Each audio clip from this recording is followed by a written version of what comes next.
നമസ്കാരം. ഓട്ടപ്രദക്ഷിണത്തിലേക്ക് ഏവർക്കും സ്വാഗതം.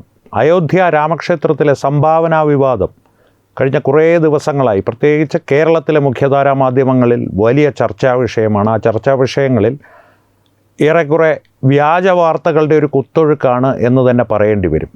വെള്ളിക്കട്ടികൾ കാണാതായി, SIT റിപ്പോർട്ടിൽ അങ്ങനെയുണ്ട് ഇങ്ങനെയുണ്ട്. കൃത്യമായിട്ട് ഇവരിത് പറയുമ്പോൾ പ്രേക്ഷകർ ഒരു കാര്യം ശ്രദ്ധിക്കുക. ഇവർ ഈ പറയുന്ന റിപ്പോർട്ടുകളിലൊന്നും ഈ SIT ഇവരുടെ ഈ മാധ്യമ വാർത്തകളിലൊന്നും SIT റിപ്പോർട്ടിൻ്റെ ഒരു കടലാസ് പോലും, ആ കോപ്പി പോലും ഇവർ പ്രദർശിപ്പിക്കാറില്ല.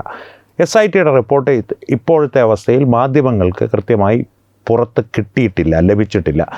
ശരിയാണ്, അന്വേഷണ ഉദ്യോഗസ്ഥന്മാർ പങ്കുവെച്ച ചില വിവരങ്ങൾ, ആധികാരികമായിട്ടുള്ള വിവരങ്ങൾ ദേശീയ മാധ്യമങ്ങൾ പുറത്തുവിട്ടിട്ടുണ്ട്. എന്നാൽ ഇന്ന് പ്രേക്ഷകരോട് തത്വമയി ന്യൂസിന് പങ്കുവയ്ക്കുവാനുള്ളത് അധികം ദേശീയ മാധ്യമങ്ങൾ പോലും കൈയാളാത്തൊരു വാർത്തയാണ് ഓട്ടപ്രദക്ഷിണത്തിൽ നമ്മൾ ചർച്ച ചെയ്യാൻ പോകുന്നത്. വാർത്തയേക്കാളുപരി അതിൻ്റെ ഒരു പശ്ചാത്തലവും വിശകലനവുമാണ് ഓട്ടപ്രദക്ഷിണം ഉദ്ദേശിക്കുന്നത്. അതിനു മുമ്പ് ഒരു കാര്യം കൂടി പ്രേക്ഷകരെ ഓർമ്മിപ്പിക്കുന്നു. കഴിഞ്ഞ കുറേ ദിവസങ്ങളായി പലപ്പോഴും പല വീഡിയോകളുടെ താഴെയുള്ള കമൻറ്റുകളിൽ നമ്മുടെ അഭ്യുദയകാംക്ഷികളും എതിരാളികളും ഒരുപോലെ തന്നെ, അഭ്യുദയകാംക്ഷികളും എതിരാളികളും ഒരുപോലെ എന്ന് ഞാൻ പറയുന്നത് ഇവർ ഒരുമിച്ച് ഒരേ രീതിയിലുള്ള ഒരു പ്രവർത്തനമാണെന്നല്ല, അവരവരുടേതായിട്ടുള്ള ലക്ഷ്യങ്ങൾ കൊണ്ട് ശ്രീരാമ ക്ഷേത്രത്തെ സംബന്ധിച്ചുള്ള വിവാദത്തെക്കുറിച്ച് എന്താണ് വീഡിയോകൾ ചെയ്യാത്തത്? വീഡിയോകൾ ചെയ്തിരുന്നു. തത്വമയി ന്യൂസ് ആധികാരികമായൊരു ചർച്ച തന്നെ അതിനെ സംബന്ധിച്ചെടുത്തിരുന്നു. വാർത്തകളും പ്രേക്ഷകരുമായിട്ട് പങ്കുവച്ചിട്ടുണ്ട്. പക്ഷേ കൂടുതൽ വിവരങ്ങൾ എന്തുകൊണ്ട് പങ്കുവയ്ക്കുന്നില്ല എന്നൊരു ചോദ്യം ഞാൻ പറഞ്ഞല്ലോ. അഭ്യുദയകാംക്ഷികളും എതിരാളികളും, അല്ലെങ്കിൽ നമ്മുടെ എതിരാളികൾ എന്ന് തന്നെ വെച്ചോളൂ, അവരും ചോദിച്ചിരുന്നു.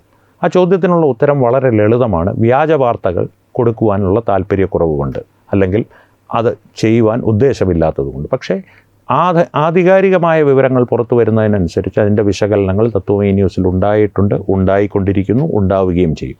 ഇനി വിഷയത്തിലേക്ക് വരാം.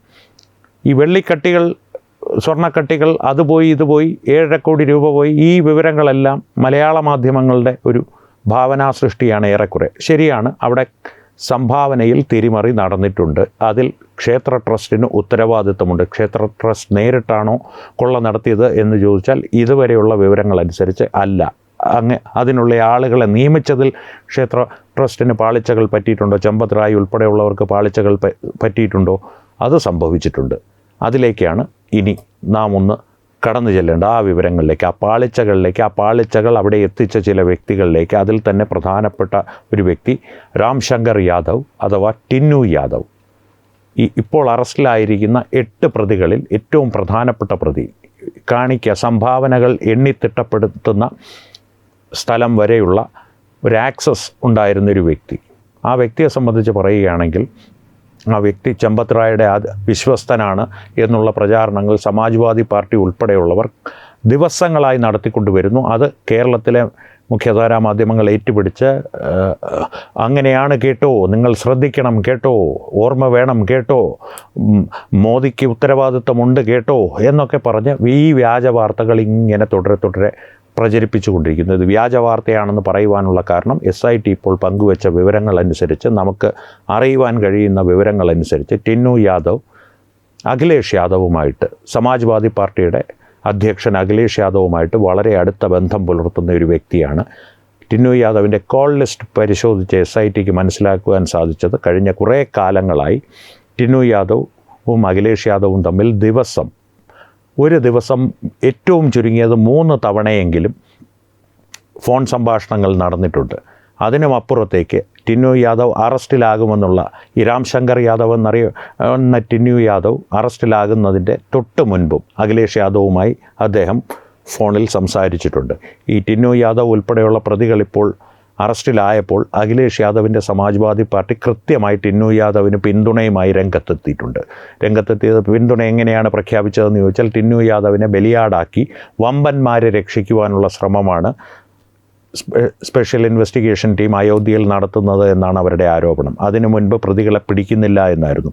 ഒരു കാര്യം തത്വമയി ന്യൂസ് ഈ വിഷയം സംബന്ധിച്ച ചർച്ചയിൽ തന്നെ പ്രേക്ഷകരോട് പറഞ്ഞിരുന്നു. ഇത്തരത്തിലുള്ള എന്തെങ്കിലും ഒരു വിവാദം ഉയരുമ്പോൾ ഒരു സംസ്ഥാന സർക്കാരും ഇത്രയും വേഗത്തിൽ ഒരു പ്രത്യേക അന്വേഷണ സംഘത്തെ നിയമിച്ചിട്ടില്ല. ഇത്രയും ദ്രുതഗതിയിൽ മുന്നോട്ട് പോകുന്ന ഒരു അന്വേഷണ സംഘം സമീപകാലത്ത് ഒരു അന്വേഷണത്തിൻ്റെ പ്രക്രിയ തന്നെ സമീപകാലത്ത് ഭാരതത്തിൽ ഒരിടത്തും അങ്ങനെ ദൃശ്യമായിട്ടില്ല. കേരളത്തിൽ ഒട്ടുമില്ല. ശബരിമല സ്വർണ്ണക്കൊള്ള ഈ സംഭവവുമായി ഒന്ന് താരതമ്യം ചെയ്യുകയാണെങ്കിൽ തിരികെ രാമക്ഷേത്രത്തിലേക്ക് വന്നാൽ ടിന്നു യാദവും അഖിലേഷ് യാദവും തമ്മിലുള്ള ബന്ധം എന്താണ്? എങ്ങനെയാണ് ടിന്നു യാദവ് അയോധ്യ രാമക്ഷേത്രത്തിൽ കടന്നുകൂടിയത്? അവിടെയാണ് ക്ഷേത്ര ട്രസ്റ്റിനെ പറ്റിയ ഒരേ ഒരു പാളിച്ച എന്ന് വ്യക്തിപരമായ അഭിപ്രായം ഞാൻ പ്രേക്ഷകരുമായി പങ്കുവയ്ക്കുന്നത്. കാരണം വിശ്വ ഹിന്ദു പരിഷത്തിൻ്റെ ഒരു പ്രവർത്തകനാണ് താനെന്നും ടിന്നു യാദവ്, രാംശങ്കർ യാദവ് എന്ന ടിന്നു യാദവ് താനൊരു വിശ്വ ഹിന്ദു പരിഷത്തിൻ്റെ പ്രവർത്തകനാണ്, ദീർഘകാല പ്രവർത്തകനാണെന്നുള്ള വ്യാജേനയാണ് ക്ഷേത്ര ട്രസ്റ്റിനുള്ളിൽ ക്ഷേത്രത്തിനുള്ളിൽ കടന്നുകൂടി ചമ്പത് റായ് ഉൾപ്പെടെയുള്ളവരുടെ വിശ്വാസം നേടിയെടുത്തത് എന്നുള്ള ആരോപണം ഇപ്പോൾ ക്ഷേത്ര ട്രസ്റ്റിലുള്ളവർ തന്നെ ഉയർത്തുന്നുണ്ട്. SITയും ഏറെക്കുറെ അത് സ്ഥിരീകരിക്കുന്നതുമുണ്ട് എന്നാണ് നമുക്കറിയുവാൻ കഴിയുന്ന വിവരം. SITയുടെ ഭാഗത്തു നിന്ന് ഔദ്യോഗിക സ്ഥിരീകരണം ഇതുവരെ വന്നിട്ടില്ല, ഈ നിമിഷം വരെ വന്നിട്ടില്ല. വരും ദിവസങ്ങളിൽ ടിന്നു യാദവിനെ കൂടുതൽ ചോദ്യം ചെയ്യുമ്പോൾ ആ വിവരങ്ങൾ പുറത്തു വരികയും SIT അത് ഔദ്യോഗികമായി നമ്മളോട് പങ്കുവയ്ക്കുകയും ചെയ്യുമെന്ന് പ്രതീക്ഷിക്കുന്നു. ഇവിടെയാണ് ക്ഷേത്ര ട്രസ്റ്റിൻ്റെ ഒരു പാളിച്ച. ഒരു പ്രവർത്തകൻ വിശ്വ ഹിന്ദു പരിഷത്തിൻ്റെ കീഴിലുള്ള ഒരു ക്ഷേത്ര ട്രസ്റ്റിൽ ഒരു പ്രവർത്തകൻ താൻ വിശ്വ ഹിന്ദു പരിഷത്തിൻ്റെ ഒരു പ്രവർത്തകനാണ് എന്നുള്ള അവകാശവാദം ഉന്നയിച്ച് കടന്നു കൂടുമ്പോൾ അയാളുടെ ഒരു പശ്ചാത്തലം, അയാൾ എവിടെ നിന്ന് വരുന്നു, എന്താണ് അയാളുടെ ഒരു രാഷ്ട്രീയം, ആരുമൊക്കെയായിട്ടാണ് അയാൾക്ക് അടുപ്പം, ഇക്കാര്യങ്ങളൊന്നും പരിശോധിക്കാതെ ടിന്നു യാദവിനെ അകത്തേക്ക് കടത്തിവിട്ടിട്ടുണ്ടെങ്കിൽ ഈ അറസ്റ്റിലായ മറ്റ് 8 പേരിൽ ആർക്കൊക്കെയോ ഇത് മുൻപേ അറിയാമായിരുന്നു എന്ന് നമുക്ക് അനുമാനിക്കേണ്ടി വരും. ക്ഷേത്ര ട്രസ്റ്റ് കണ്ണുമടച്ച് ഇത്തരത്തിലുള്ളൊരു പുതിയ സംരംഭത്തിൻ്റെ കാര്യത്തിൽ ടിന്നു യാദവിനെ പോലുള്ളവരെ വിശ്വസിക്കുകയും ചെയ്തു എന്നുള്ള പാളിച്ച അവിടെ തീർച്ചയായും സംഭവിച്ചിട്ടുണ്ട്. ഇപ്പോഴും ഞാൻ പറയുന്നു, ക്ഷേത്ര ട്രസ്റ്റിൽ ഉള്ള ആരെങ്കിലും ഈ കുറ്റവാളികളുടെ പട്ടികയിൽ പെട്ടിട്ടുണ്ടെങ്കിൽ ഇത് നേരത്തെ അറിഞ്ഞ് ആസൂത്രിതമായി തന്നെ നടപ്പാക്കിയൊരു പദ്ധതിയാണെങ്കിൽ യോഗി സർക്കാർ അവരെ വെറുതെ വിടില്ല. പ്രത്യേകിച്ച് ഇപ്പോൾ RSS നേരിട്ട് തന്നെ രംഗത്തെത്തി സർക്കാര്യവാഹക് ദത്താത്രേയ ഹോസ്ബാളെ ഉൾപ്പെടെയുള്ളവർ കുറ്റവാളികൾക്ക് കഠിനമായ ശിക്ഷ തന്നെ ലഭിച്ചിരിക്കണമെന്നുള്ള ശക്തമായ അഭിപ്രായം മുന്നോട്ട് വെച്ച സ്ഥിതിക്ക് ഒരു കുറ്റവാളിയും ഇവിടെ രക്ഷപ്പെടുവാൻ പോകുന്നില്ല. പ്രത്യേകിച്ച് യോഗി ഉത്തർപ്രദേശിൻ്റെ മുഖ്യമന്ത്രിയായിരിക്കുന്നിടത്തോളം കാലം, നരേന്ദ്രമോദി ഭാരതത്തിൻ്റെ പ്രധാനമന്ത്രിയായിരിക്കുന്നിടത്തോളം കാലം കുറ്റവാളികളുടെ വീടുകളിൽ ബുൾഡോസറുകൾ എത്തിത്തുടങ്ങി. ഇനിയും ബുൾഡോസറുകൾ ഉരുളുക തന്നെ ചെയ്യും. പക്ഷേ ക്ഷേത്ര ട്രസ്റ്റിൻ്റെ ഭാഗത്തു നിന്ന് അറിഞ്ഞോ അറിയാതെയോ ഈ ടിന്നു യാദവിനെ പോലുള്ളവർക്ക് ഇത്രയും വലിയ സുരക്ഷയുള്ള, ഭാരതത്തെ സംബന്ധിച്ച് ഏറ്റവും ചരിത്ര പ്രാധാന്യമുള്ള ഒരു മന്ദിരത്തിലേക്ക്, അമ്പലത്തിലേക്ക് ഈ ടിന്നു യാദവിനെ പോലുള്ളവർക്ക് പ്രവേശനം നൽകിയ രീതി, അല്ലെങ്കിൽ ആ പ്രവേശനം നൽകിയ ആ ഒരു പ്രക്രിയ, അത് പാളിച്ച തന്നെയാണ്. അതിനൊരു സംശയവുമില്ല. അത് നിസ്തർക്കം തത്വമേ ന്യൂസ് പ്രേക്ഷകരുടെ മുമ്പിൽ പറയുകയാണ്. ഇനി ടിന്നു യാദവിൽ നിന്ന് അന്വേഷണം അഖിലേഷ് യാദവിലേക്ക് എത്തുമോ? കാത്തിരുന്ന് കാണേണ്ട കാര്യമാണ്. കാരണം ഫോൺ കോളുകളുടെ പുറത്ത് മാത്രം, കോൾ റെക്കോർഡുകളുടെ പുറത്ത് മാത്രം അഖിലേഷ് യാദവിലേക്ക് അന്വേഷണം എത്തുക എന്നുള്ളത് സാധ്യമല്ല. അതിനും അപ്പുറത്തേക്കുള്ള തെളിവുകൾ ടിന്നു യാദവിൽ നിന്ന് ലഭിക്കണം. അല്ലാതെ ഏതെങ്കിലും ഒരു തരത്തിൽ എടുത്തു ചാടി നാളെ SIT ആരെങ്കിലും രക്ഷിക്കാൻ വേണ്ടി എന്തെങ്കിലും ചെയ്യുമെന്ന് ഞാൻ കരുതുന്നില്ല. അത്തരത്തിൽ അഖിലേഷ് യാദവിനെ ചോദ്യം ചെയ്യാൻ വിളിപ്പിച്ചാൽ പോലും ഈ കേസിൻ്റെ ദിശ തിരിച്ചുവിടലാണ് ഇപ്പോൾ നടക്കുന്നത് എന്നുള്ള ആരോപണവുമായി ഇന്ത്യ സഖ്യം മുന്നോട്ട് വരും. അതിനവർ കാത്തിരിക്കുകയാണ്. പക്ഷേ ടിന്നു യാദവിൻ്റെ ക്ഷേത്രപ്രവേശനത്തിൽ ക്ഷേത്ര ട്രസ്റ്റിനെ പറ്റിയ പാളിച്ചയെ സംബന്ധിച്ച് ഞാൻ പറഞ്ഞല്ലോ. ടിന്നു യാദവിനെ ആരാണ് അങ്ങോട്ട് അയച്ചത്? അവിടെയാണ് ഏറ്റവും പ്രധാനപ്പെട്ട ചോദ്യം ഈ വിവാദത്തിന് പിന്നിൽ ഒളിഞ്ഞു കിടക്കുന്നത്. ഇന്ത്യ മുന്നണിയുടെ ഒരു ചതി രാമക്ഷേത്രത്തെ പ്രതി ഉണ്ടായിട്ടുണ്ടോ എന്നുള്ള കാര്യം SIT തീർച്ചയായും അന്വേഷിക്കും. അത്തരത്തിലൊരു ചതി നടന്നിട്ടുണ്ടെങ്കിൽ ആ കുറ്റവാളികളുടെ വീടുകളിലും കാര്യാലയങ്ങളിലും ബുൾഡോസറുകൾ എത്തുക തന്നെ ചെയ്യും. എന്തിനു വേണ്ടിയിട്ടാണ് ഈ ചതി ചെയ്യുന്നത്?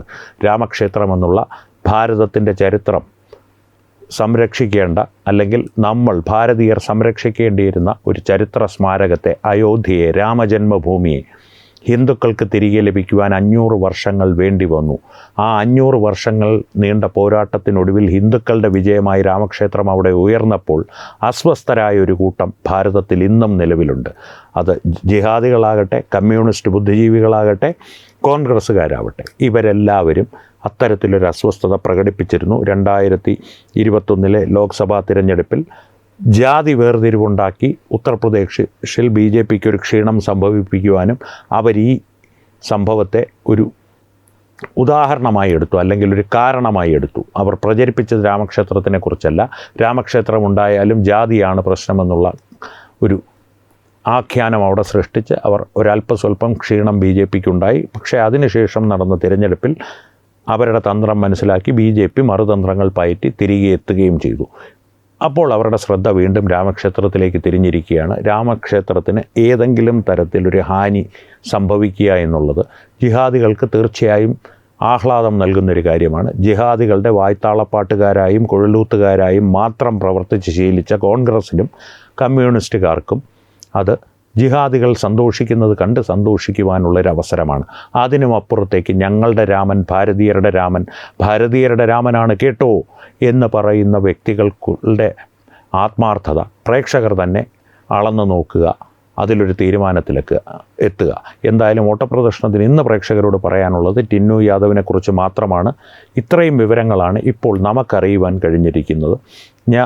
ഞങ്ങളുടെ കയ്യിൽ ലഭ്യമായ വിവരങ്ങൾ അധികം മാധ്യമങ്ങളിലൂടെ പ്രേക്ഷകർക്ക് അറിഞ്ഞു കാണില്ല.